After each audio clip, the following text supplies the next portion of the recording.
TDP కూడా విడిగా పోటీ చేయడం, ఓటు చేరటం, ఇవన్నీ కలిసి వస్తే కానీ ఆయన ఆ రోజు ఆ గవర్నమెంట్లోకి రాలా. సో ఈసారి ఇవన్నీ కూడా ఏ ఒక్కటి కూడా ఇతనికి అనుకూలంగా అయితే లేవు. ఇతను 2 సార్లు యాత్ర చేశాడు, ఒకసారి పరిపాలన కూడా చేశాడు. చాలు బాబు నువ్వు ఒక్కసారి అనే పరిస్థితిలో జనాలు ఉన్నారు.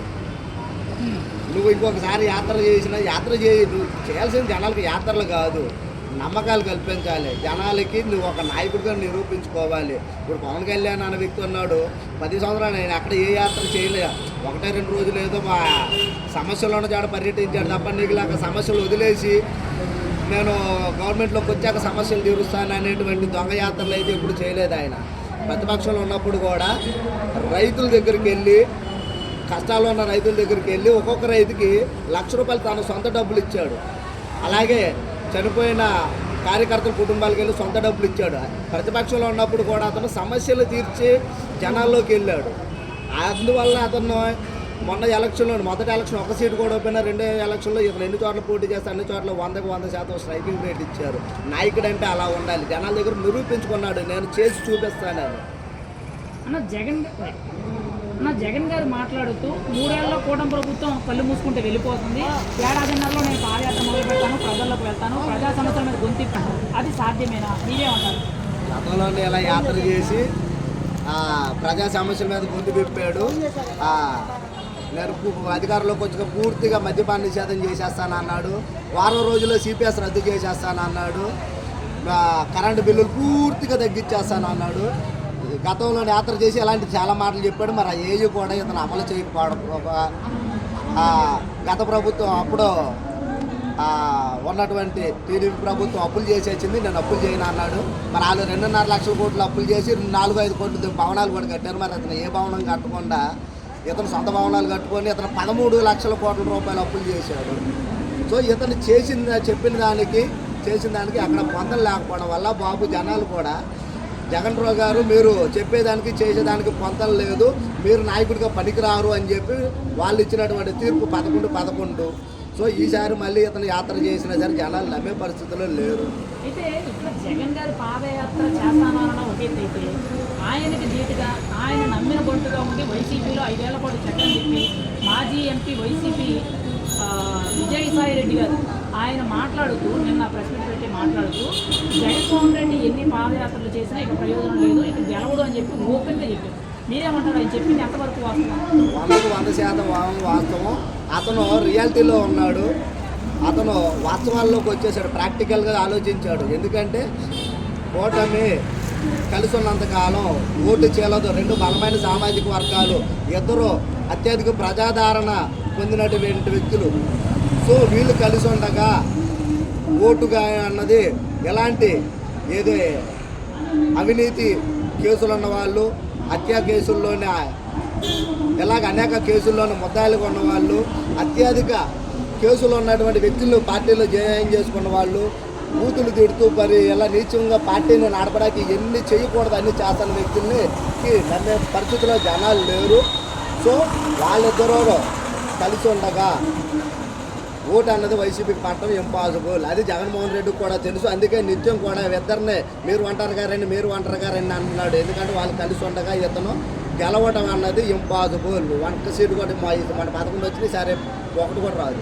విజయసాయి రెడ్డి గారు మాట్లాడుతూ కూటమి ప్రభుత్వం బలంగా ఉంది, ఒకవేళ జగన్మోహన్ రెడ్డి సీఎం అయ్యే అవకాశం ఏదైనా ఉందంటే కూటమి ప్రభుత్వం చీలిపోయి విడిపోతేనే, లేదు అని అంటే ఈ జన్మలో జగన్ సీఎం కాలేడని అన్నారు. అది ఎంతవరకు వాస్తవం? మీరేమంటారు? అది వాస్తవం, 100% వాస్తవం. కూటమి కలిసి ఉండగా జగన్మోహన్ రెడ్డికి గవర్నమెంట్ కాదు కదా, కనీసం ప్రతిపక్ష హోదా కూడా రాదు. జనాలు అసలు ఇతనికి ఓటు వేసే పరిస్థితి లేదు. ఎందుకంటే ఇలాంటి అవినీతి పరులను నమ్మి ఒకసారి వేసిన తర్వాత తెలిసింది జనాలకి. అంతకుముందే తెలియక వేశారు, చూశారు ఒకసారి పరిపాలన, పొరపాటును కూడా జనాలు అయితే వేసే అవకాశం లేదు. అయితే జగన్ గారు పాదయాత్ర చేస్తానన్నారు, మరి ప్రజలు ఎలా రిసీవ్ చేసుకుంటారు? ఆశీర్వదిస్తారా? ప్రజలు ఈసారి మళ్ళీ జగన్మోహన్ రెడ్డి గారికి సీఎం కుర్చీలో కూర్చోబెట్టి పట్టం కట్టేస్తారంటారా? అది జరిగే పైన మీరేమంటారు? అది కళలుగా అనాలి, కళ్ళగా అంటున్నాడు. కళ్ళు మూసుకుంటే 3 ఏళ్ళు అయిపోయింది, కళ్ళు మూసుకుంటే 2 ఏళ్ళు అయిపోతుంది అన్నాడు. అంటే ఇతను కళ్ళు మూసుకొని కళలుగా అంటున్నాడు. అది స్వయంగా ఈయన చెప్తున్నాడు. నేను కళ్ళు మూసుకుంటున్నా 2 ఏళ్ళు అయిపోయింది, కళ్ళు మూసుకుంటే 3 ఏళ్ళు అయిపోద్ది అంటే ఆ కళ్ళు మూసుకున్నప్పుడు బహుశా ఇది కళ వచ్చి ఉంటుంది, అతను సీఎం అయినట్టు కళ వచ్చి ఉంటుంది. ఆ కళని మీడియా ముందు చెప్తున్నాడు. అయితే జగన్మోహన్ రెడ్డి గారు పాదయాత్ర చేస్తానన్నప్పటి నుంచి సోషల్ మీడియాలో ట్రోల్స్ అవుతుంది. అదేంటి అని అంటే గతంలో జగన్మోహన్ రెడ్డి గారు పాదయాత్ర చేసినప్పుడు ముద్దులు పెట్టడం కానీ తలనివ్వడం కానీ ఇవేవైతే జరిగాయో అటువంటివి మళ్ళీ జరుగుతాయి, ఎంతకంటే కూడా కొత్తగా జరిగేదేమీ లేదు అనే విధంగా కొంతమంది విమర్శిస్తూ ట్రోల్ చేస్తున్నారు. మీరేమంటారు దాని గురించి?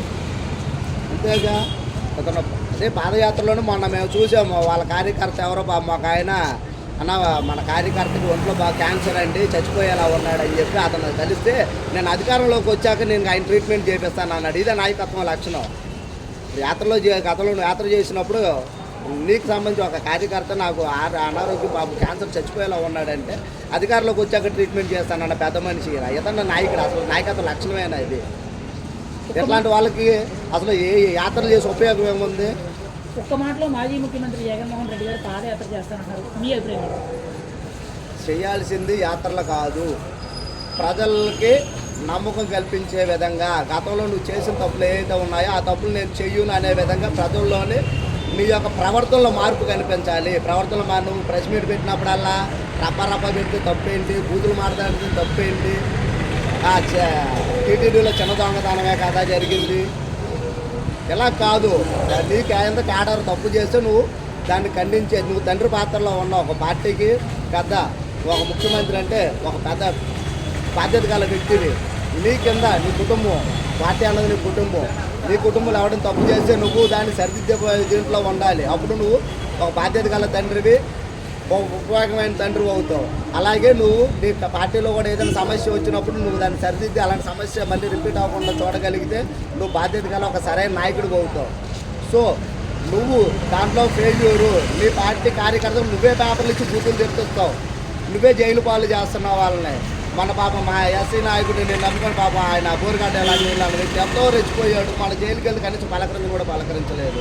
అలాగే పోషాణ కృష్ణమోహన్లే ఆయన 4 రెచ్చగొట్టు పచ్చిపుల్లు లేదు, నేను నమ్ముకొని ఏదో నువ్వు అనుకున్నావు అనుకుని పాపం తిప్పేసాడు, అయిపోయింది. ఆయన గాలి వదిలేసావు. ఎలాగ నువ్వు నమ్ముకొని ఎంతోమంది కార్యకర్తలు పాడైపోయి రోడ్డు పాలైపోయి పాపం ఎటు కాకుండా అయిపోయింది. సో నువ్వు కార్యకర్తకి భరోసా ఇవ్వాలి, బాధ్యత ఇవ్వాలి, మంచి ప్రవర్తన నేర్పించినప్పుడు మంచి నాయకుడు అవుతావు. అప్పుడు మాత్రమే ప్రజలు ఎందుకు గుర్తిస్తారు.